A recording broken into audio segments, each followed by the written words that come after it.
Hi guys, welcome back to my channel और मैं हूं निधि।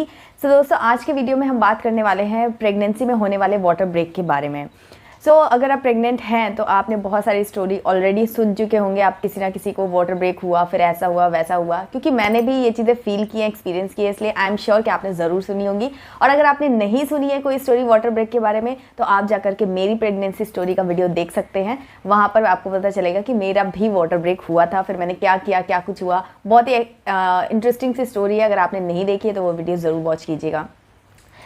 आज के वीडियो में हम बात करने वाले हैं कि वाटर ब्रेक क्या होता है, कब होता है, आपको कैसे पता चलेगा कि आपका वाटर ब्रेक हो गया है, और जब आपको पता चल जाता है तो फिर आपको क्या करना है, कोई डरने की बात है कि नहीं है, क्या चीज़ें हैं। जो भी कुछ मेरे पास इन्फॉर्मेशन है वो मैं शेयर करूंगी, साथ में अपना एक्सपीरियंस भी शेयर करूंगी कि मुझे वाटर ब्रेक कैसे हुआ, मैंने क्या किया, वो सब कुछ मैं आप लोगों के साथ में आज शेयर करने वाली हूँ। So without much ado, let's get into the video.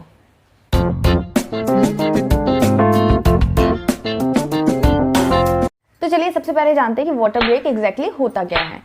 मैं आपको पहले एक छोटा सा एग्जांपल बताती हूँ। एक बलून है हमारे पास जिसके अंदर हमने पानी भर दिया है और उसके अंदर एक छोटी सी कार डाल दी है। ठीक है, अब हमने इस बलून को टाई कर दिया है। तो हम जब भी बलून को हिट करेंगे तो जो कार होगी, क्योंकि उसके अंदर पानी है बलून के अंदर, तो कार जो है वो फ्लोट कर रही है। तो जब भी हम हिट करेंगे तो कार को कभी भी हार्म नहीं पहुंचेगा, क्योंकि हम जैसे हिट करेंगे कार फ्लोट होकर दूसरी पोजीशन पे चला जाएगा।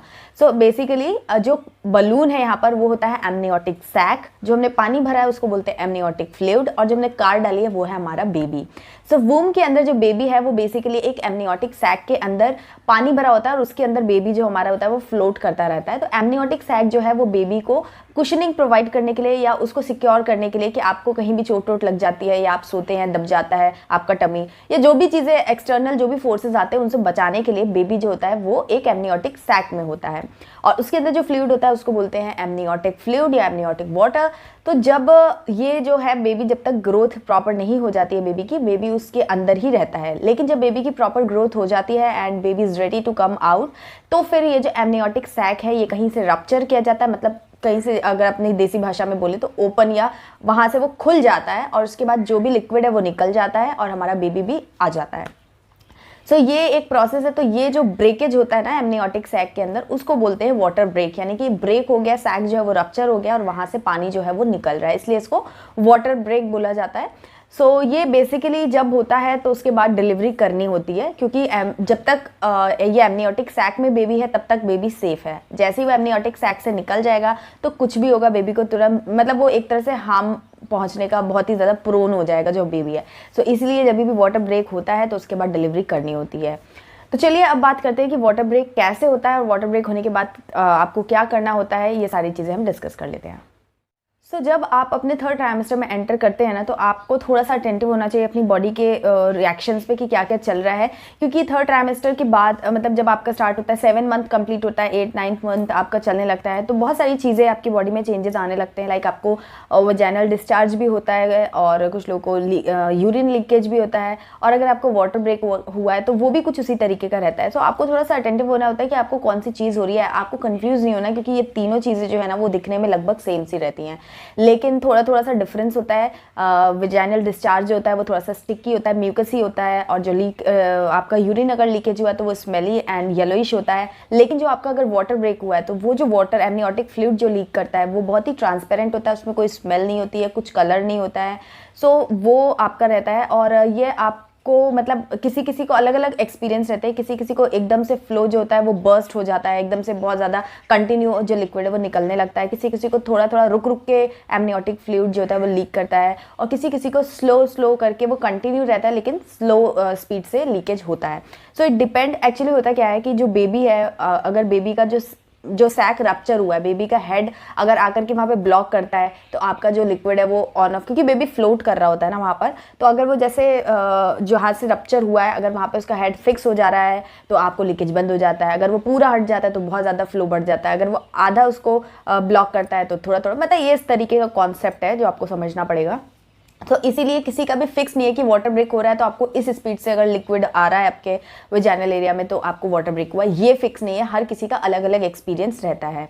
सो अगर मैं अपने एक्सपीरियंस की बात करूँ तो मुझे स्लो स्पीड में कंटिन्यू ये हो रहा था। साथ में इसमें ना आपको कोई कंट्रोल फील नहीं होगा, कंटिन्यू आप जैसे नोटिस कर सकते हैं कि अगर आप कोई मूवमेंट कर रहे हैं तो आपका फ्लो जो है वो बढ़ जा रहा है। अगर आप सेम पोजीशन में बैठे हैं तो शायद जो पानी जो एमनियोटिक फ्लूइड की स्पीड है आने बाहर निकलने की, लीकेज की, वो कम है।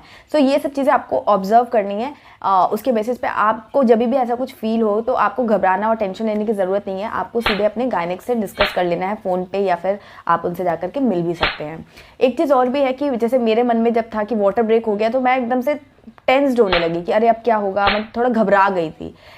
लेकिन ऐसा होता नहीं है। वाटर ब्रेक एक पॉजिटिव साइन होता है लेबर का। अगर आपकी नॉर्मल मतलब in any case water break होना ही है तभी आप डिलीवरी आपकी बेबी की होगी, सीधी सी बात है। क्योंकि अगर वो बैग खुलेगा नहीं, वो रप्चर होगा नहीं तो बेबी निकलेगा कैसे। तो water break is very normal, तो इसमें कोई घबराने की बात नहीं है। बस ये होता है कि जो आपका कब हुआ है वाटर ब्रेक, अगर आपका टाइम से पहले हो गया है, टाइम से पहले का मतलब प्री टर्म, जो 37 वीक तक आपका बेबी जो है वो प्रॉपरली ग्रो होता है। 37 वीक के बाद आपकी कोई भी कॉम्प्लिकेशन है या नहीं है, इन एनी केस अगर आपका बेबी डिलीवर किया जाता है तो वो नॉर्मल बेबी होता है। मतलब उसकी जो ग्रोथ है ना वो प्रॉपर हो चुकी होती है, तो टेंशन की कोई बात नहीं होती है और नॉर्मल होता है। लेकिन अगर 37 वीक से पहले अगर आपका वाटर ब्रेक हुआ है तो थोड़ा सा कॉम्प्लिकेशंस होती है, तो थोड़ा सा। लेकिन इन एनी वे वाटर अगर ब्रेक हुआ है तो डॉक्टर्स जो है वो उसको ट्रीट कर लेते हैं कि कैसे क्या चीज़ें हैंडल कर लेते हैं। और आपका बेबी जो है वो मतलब अगर आपको वाटर ब्रेक हुआ है तो आप समझिए कि आपकी बेबी जो है वो अब डिलीवर होने वाला है। एक दिन के अंदर, 24 घंटे के अंदर, वो कभी भी हो सकता है, डिपेंड्स। क्योंकि अगर एमनियोटिक फ्लूइड जो है ना वो कम होने लगता है और बेबी अगर टाइमली बाहर नहीं आया तो उसको इन्फेक्शन होने के चांसेस रहते हैं और बहुत सारी मतलब कॉम्प्लिकेशंस बेबी को हो सकती हैं। इसलिए वाटर ब्रेक होने के बाद देखा जाता है कि कौन सा हमको मेथड, सर्जरी करनी है या फिर नॉर्मल डिलीवरी करनी है। या फिर अगर जैसे किसी की नॉर्मल डिलीवरी होने वाली है तो क्या होता है कि कॉन्ट्रैक्शंस पहले स्टार्ट होते हैं, देन फिर वाटर ब्रेक होता है। तो ये बहुत नॉर्मल, ये एकदम परफेक्ट हो गया। लेकिन कभी कभी क्या होता है, वाटर ब्रेक पहले हो जाता है, कॉन्ट्रैक्शन से स्टार्ट नहीं होते। तो अगर कॉन्ट्रैक्शन से स्टार्ट नहीं हुए तो आपका जो बेबी है वो डिलीवर नहीं किया जा सकता है। लेबर आपको हुआ ही नहीं, लेबर पेन जो होना है, तो फिर क्या करते हैं डॉक्टर्स, आपको लेबर पेन जो है वो इंड्यूस करते हैं, देखते हुए कि वेट कितना किया जा सकता है। मतलब कहने का ये है कि वाटर ब्रेक होता है तो आपको ऐसा नहीं सोचना है कि अरे यार अब वाटर ब्रेक हो गया, अब कुछ प्रॉब्लम हो जाएगी, जल्दी जल्दी से डिलीवरी करवा लो या जो भी है, मतलब पैनिक हो जाता है ना, तो वो आपको करने की जरूरत नहीं है। क्योंकि वाटर ब्रेक होना बहुत ही नॉर्मल है और उसके वाटर ब्रेक होने के बाद आपके पास अच्छा खासा टाइम होता है कि आप रिलैक्स कर सके, आप प्लान कर सके कि क्या है कैसे है। तो कोई भी घबराने की बात नहीं होती है। एक बार आप डॉक्टर से, अगर आपको जैसे हो गया है, आपको कुछ डाउट हो रहा है, कुछ है, तो आप डॉक्टर से एक बार कंसल्ट कर लीजिए। वो आपको बता देंगे कि आपके पास कितना टाइम, आप कितने टाइम तक क्या चीज़ें प्लान आउट कर सकते हैं। सो यस, ये वाटर ब्रेक होने के बाद आपको बिल्कुल भी घबराना नहीं है।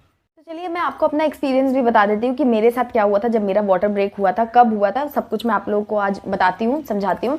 सो 38 वीक्स कंप्लीट हो चुके थे मेरी प्रेगनेंसी को और अभी मेरी जो डिलीवरी ड्यू डेट थी उसमें करीब 15 डेज़ का टाइम था। और जिस दिन मैं डॉक्टर से कंसल्ट करके आई थी, मिल करके आई थी, तभी डॉक्टर ने बोला था कि अभी 15 डेज़ का टाइम है और सब कुछ नॉर्मल चल रहा था। बट जो मेरे बेबी का हेड था वो फिक्स नहीं था, वो अभी फ्लोटिंग कंडीशन में था। तो डॉक्टर ने बोला था कि 15 डेज़ हैं एंड देन फिर मेरा हो सकता है कि फिक्स हो जाए बेबी का हेड, देन फिर मेरी नॉर्मल डिलीवरी भी हो सकती है। लेकिन उसी दिन शाम को कुछ मतलब 4-5 घंटे के बाद ही मेरा जो है वो वाटर ब्रेक हो गया था। एंड वाटर ब्रेक जब मुझे पता कैसे चला, एक तो मैंने स्टोरी सुन रखी थी कि ऐसा कुछ होता है, तो मेरे अंदर टेंशन भी थी। एंड मेरा जब वाटर ब्रेक हुआ, मैं वॉशरूम में थी एंड मुझे बहुत ही स्लो स्पीड से एक लिक्विड जो था वो लीक हो रहा था, जिस पे मेरा कोई कंट्रोल मुझे फील नहीं हो रहा था। वो मैं चल रही थी, मूवमेंट, जैसा कि मैंने बताया कि जब मैं मूव कर रही थी तो वो लीकेज होता जा रहा था। मैंने तुरंत डॉक्टर को कॉल किया, उन्होंने मुझे बुलाया। तो जब आपका वाटर ब्रेक होता है तो डॉक्टर सबसे पहले कोशिश ये करते हैं, चेक ये करते हैं कि क्या आपकी नॉर्मल डिलीवरी की जा सकती है, मतलब वजाइनल बर्थ की जो प्रोसेस है वो की जा सकती है क्या। तो अगर आपका वाटर ब्रेक हो गया है और आपको कॉन्ट्रैक्शन स्टार्ट हो गए हैं कुछ टाइम के अंदर, अगर तुरंत नहीं तो भी कॉन्ट्रैक्शन, एक तो कॉन्ट्रैक्शन स्टार्ट होने के बाद आपको वाटर ब्रेक होता है, एक वाटर ब्रेक होने के बाद आपको कॉन्ट्रैक्शन स्टार्ट हो सकता है, तो दोनों ही केस में नॉर्मल डिलीवरी की जा सकती है अगर बेबी के हेड की पोजीशन या बाकी सारी पोजीशंस ठीक है तो लेकिन जैसे मैं अपना केस बताऊँ तो मुझे वाटर ब्रेक तो हो गया था, मुझे कॉन्ट्रैक्शंस कुछ टाइम तक नहीं, कुछ घंटे तक मुझे कोई कॉन्ट्रैक्शंस भी फील नहीं हो रहे थे, सिर्फ और सिर्फ मुझे लीकेज फील हो रहा था। एंड मेरे बेबी की हेड की पोजीशन क्योंकि फिक्स नहीं थी, जैसा कि मैं सुबह ही दिखा करके आई थी, तो नॉर्मल डिलीवरी के चांसेस तो बिल्कुल ज़ीरो ही थे, लेकिन फिर भी डॉक्टर ने एक बार ट्राई करने की कोशिश की, जो प्रोसेस होता है, क्योंकि उन्हें पता ही था, लेकिन फिर भी प्रोसेस के हिसाब से उन्होंने एक बार चेक करने की कोशिश की कि क्या नॉर्मल डिलीवरी की जा सकती है। अगर मेरे को कॉन्ट्रैक्शन से स्टार्ट नहीं होते तो वो लोग मुझे पेन इंड्यूस करते, वो सब चीज़ें होती, लेकिन क्योंकि मेरे बेबी का हेड फिक्स नहीं था तो मेरा वहीं पर ही स्टॉप हो गया कि मेरी नॉर्मल डिलीवरी नहीं हो सकती है।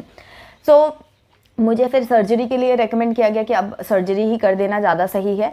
और अगर सर्जरी मुझे करवानी है अपनी, तो फिर डॉक्टर ने मुझे ये बोला था कि अगर आपको सर्जरी करानी है तो फिर टाइम वेस्ट करने का मतलब नहीं है।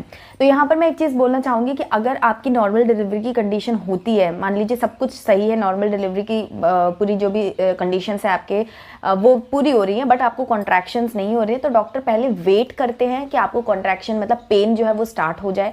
अगर कुछ टाइम में पेन स्टार्ट नहीं होता है तो वो लोग फिर पेन इंड्यूस करते हैं, एंड देन फिर पेन होता है, एंड देन फिर लेबर मतलब वजाइनल बर्थ की जो प्रोसेस है वो की जाती है। लेकिन जैसे कि मेरे केस में हुआ था, मेरी नॉर्मल डिलीवरी वाली कंडीशन नहीं थी, क्लियर था कि मुझे सर्जरी करवानी है। तो फिर डॉक्टर ने मुझे ये बोला था कि जब क्लियर है कि सर्जरी ही होनी है, सिजेरियन बर्थ ही देना है मुझे, तो फिर टाइम वेस्ट करना कोई सही नहीं है, और जितना जल्दी हो सके अब प्रोसेस स्टार्ट करते हैं।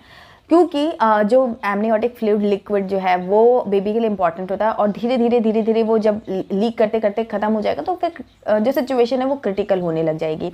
ऑल्सो आपको ध्यान रखना होता है, हालांकि डॉक्टर आपको ये चीज़ें गाइड करते ही हैं कि जब आप वेट कर रहे होते हैं चीज़ों का, तो फिर आपको बहुत ज़्यादा मूवमेंट नहीं करना होता है, आपको जितना हो सके एक ही पोजीशन में रहना होता है, सो दैट कि आपका जो लिक्विड है वो लीक ना करे। मतलब आपका वाटर ब्रेक हो गया है और अगर आप नॉर्मल डिलीवरी के लिए वेट कर रहे हैं तो फिर आपको रेस्ट प्रॉपर आपको एक स्टिल पोजिशन पर ही रहना चाहिए ताकि आपका लीकेज ज़्यादा ना हो सीधा। तो उसके बाद फिर सर्जरी प्लान कर ली गई थी, और लेकिन मुझे कुछ घंटे बाद, 2-3 घंटे के बाद में मुझे कॉन्ट्रैक्शन से स्टार्ट होना शुरू हो गए थे अपने आप ही, बहुत ही स्ट्रॉन्ग, धीरे धीरे वो ग्रेजुअली स्ट्रॉन्ग होते गए। वो कॉन्ट्रैक्शंस मुझे बहुत ज़्यादा फील हो रहे थे, बहुत पेन भी हो रहा था, और जितना कॉन्ट्रैक्शन आपका बढ़ता है उतना ही वाटर लीकेज भी बढ़ता जाता है। सो उस कंडीशन में मेरा फिर बेबी जो है वो मेरा सर्जरी हुई थी मेरी, करीब 6 बजे मेरा वाटर लीकेज हुआ था, और 12 बजे तक 12 बजे के थोड़ा पहले ही मेरा बेबी जो है वो डिलीवर हो गया था। क्योंकि मेरी कंडीशन क्लियर थी कि मुझे सर्जरी ही में जाना है, मेरी नॉर्मल डिलीवरी नहीं हो सकती है, इसलिए ये सब प्रोसेस जल्दी हो गई। अगर किसी की नॉर्मल डिलीवरी होनी है तो ये प्रोसेस थोड़ा सा लेट हो सकता है, लेकिन वाटर ब्रेक जब भी आपका होता है तो आपको टेंशन नहीं लेना है, आपको खुश होना है। आप जब मेरी स्टोरी देखेंगे ना तो आपको पता चलेगा कि आपको कैसे बिहेव करना है। लेकिन यहाँ पर मैं आपको बता रही हूँ कि जब आपको वाटर ब्रेक होता है तो आपको टेंशन नहीं लेना, आपको हैप्पी हो जाना है कि बस अब कुछ समय में हमारा जो बेबी है जिसका हमने 9 महीने तक इंतज़ार किया है वो अब हमारे हाथ में, हमारे पास आने वाला है। सो बस आपको हैप्पी हो जाना है, बिल्कुल भी टेंशन नहीं लेना है, बिल्कुल भी कुछ घबराना नहीं है। एक चीज़ और आपको जो करनी है कि जब आपको मेरा जैसे वाटर ब्रेक हुआ था, तो जब मैं हॉस्पिटल गई थी तो वहाँ पर मैंने जो सैनिटरी पैड्स थे अपने घर से जो मैं लेके गई थी वो तो नॉर्मल वाले होते हैं, बट वो किसी भी काम के नहीं थे, क्योंकि मेरा लीकेज जो था ना वो ग्रेजुअली बढ़ता जा रहा था। तो हॉस्पिटल में उन लोगों ने बहुत सारे वो दिए थे। उसके अलावा आपको बाथ लेना या कोई भी ऐसी एक्टिविटी जो कि हाइजीन से रिलेटेड हो वो आपको अवॉइड करनी चाहिए, क्योंकि आपका बेबी जो है वो प्रोन टू इन्फेक्शन हो जाता है। सो जैसे जैसे डॉक्टर आपको गाइड करते हैं वो आप कर सकते हैं, बट अपनी तरफ से आप बहुत ज़्यादा कुछ उसमें क्लीनिंग और ये और वो कुछ करने की ज़रूरत नहीं है। आप नॉर्मल सैनिटरी पैड्स यूज़ कर सकते हैं, बट वो बहुत ही उनकी सोकिंग कैपेसिटी बहुत कम होती है। तो आप चाहें तो, जैसा कि मैंने अपने प्रीवियस कुछ वीडियो में शेयर किया हुआ है, मैटरनिटी पैड्स होते हैं, तो अगर आप चाहें तो वो परचेस कर सकते हैं, उनको अपनी तरफ से यूज़ कर सकते हैं। थोड़ा सा कन्वीनियंट हो जाता है, बाकी हॉस्पिटल्स आपको सब चीज़ें प्रोवाइड कराते हैं, बट उस टाइम पे मुझे ये चीज़ समझ में नहीं आई थी। लेकिन अभी मुझे लगता है कि अगर मैं अपने ये जो मेरे पास थे, इवन मैटरनिटी पैड्स थे मेरे पास, बट मैं वो लेकर के वहाँ नहीं गई थी। हालांकि वो बहुत धीरे धीरे आपका जो वाटर ब्रेक लीकेज है ना वो बढ़ता जाता है। सो ऐसा ही होता है, मतलब डॉक्टर्स हॉस्पिटल भी आपको प्रोवाइड करता है, आप अपनी तरफ से भी ले जा सकते हैं, जो भी मतलब अपनी तरफ से तैयारी आप कर सकते हैं। तो आप उसके अलावा कोई भी चीज़ उसमें यूज़ ना करें, क्योंकि ये नॉर्मल ब्लीडिंग, आपकी जो पीरियड्स ब्लीडिंग होती है वो नहीं है, ये कुछ डिफरेंट है। तो इसमें इन्फेक्शन से आपको अपने आप को बचाना है, इसलिए आप ज़्यादा कुछ उसमें ना करें। एंड यही है, अगर आपको वाटर ब्रेक होता है तो बस हैप्पी हो जाइए, टेंशन मत लीजिए। और भी अगर कोई क्वेश्चन है तो आप ज़रूर मुझसे पूछ सकते हैं, हो सकता है कि मेरे से कुछ चीज़ें रह गई हो, बट मेरा एक्सपीरियंस था, उसके बाद मुझे लगा कि इसमें घबराने की कोई ज़रूरत नहीं है, और मुझे लगा कि आप लोगों के साथ भी इसको शेयर करूँ। सो यस, ये था आज का वीडियो। आई होप कि आपके लिए कुछ यूज़फुल होगा, हेल्पफुल होगा। अगर पसंद आया तो प्लीज़ लाइक ज़रूर कीजिएगा और कॉमेंट करके मुझे ज़रूर बताइएगा। तो चलिए मिलती हूँ आपसे एक नई वीडियो में, तब तक के लिए bye bye and take care.